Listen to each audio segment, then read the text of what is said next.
Yo mga paps, no?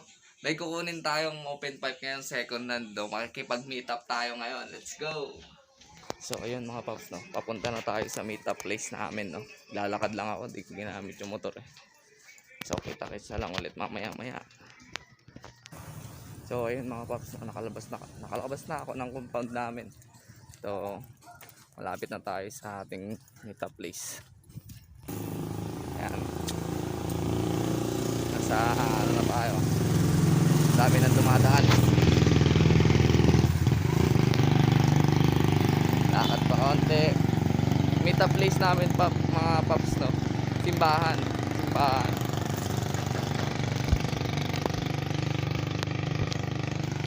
Mainit na pala. Ako naman. So dito na tayo sa simbahan mga paps, no? Dito sa simbahan, hanapin na lang natin siya. Yo, may mga tao sa simbahan. Ito yung simbahan namin mga paps, no? Hindi naman namin siyempre. Hanapin natin siya. So yun mga paps, no? Pauwi na tayo. Nakuha na natin yung Creed na open pipe na second hand. Na-meet up na natin. Nabayaran ko na. Na-check natin. May ano naman. Konti siyang issue. Yan oh. Tapos gas sa elbow. Tumama siguro sa hams. Low yata yung motor ni sir. Kaya ganun.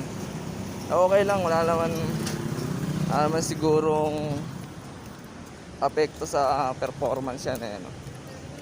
So pauwi na tayo, pababa na tayo yan. 51 mm din po pala siya, no, mga paps. So ang laki ng elbow niya.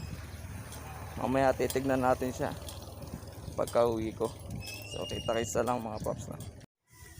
Ayun mga paps, no? Napabilis tayo.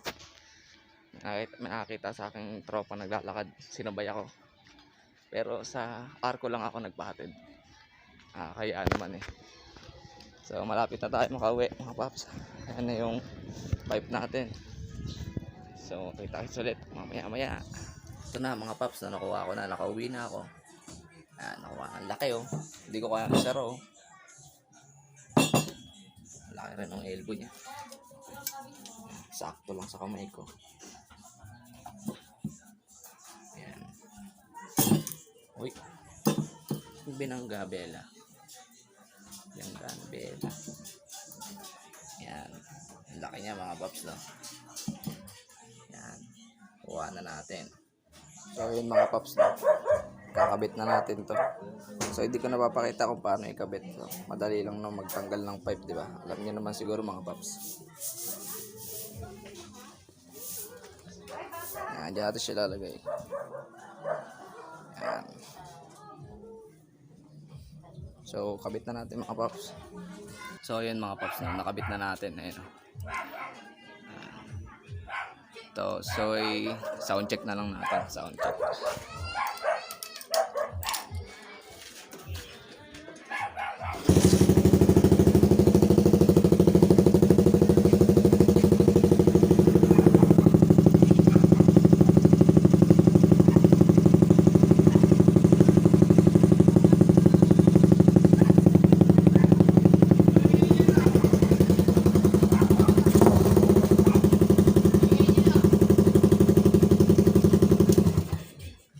So ayun mga paps, no? Ayun yung sound check, ang lakas, solid.